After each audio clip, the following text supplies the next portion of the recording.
plants can't run away if something bad happens. They're absolutely stuck where they are.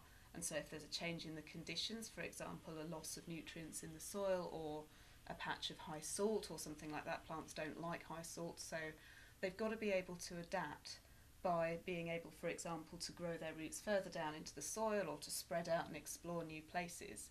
And so without roots, you can't make a healthy shoot. It's as simple as that. So it says on your website that it's a developmental process of huge agricultural importance. Could you expand on that a little bit more?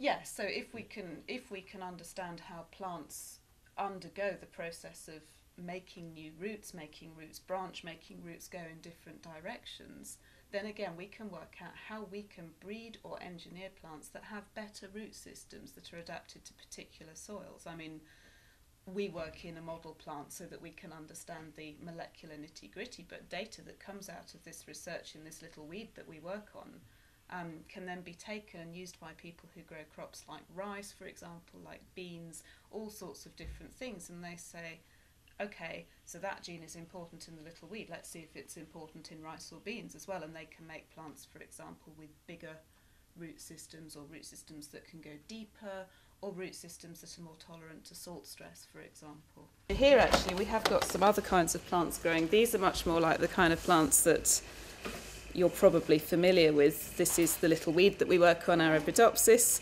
which has leaves and it has roots. And so, for example, this plate is part of an assay that we do when we're actually trying to measure the lengths of the roots that grow, and we measure how many branches they've got. So we're looking at the density of roots, and we do lots of these kind of assays because we're asking how does the environment change this root behaviour.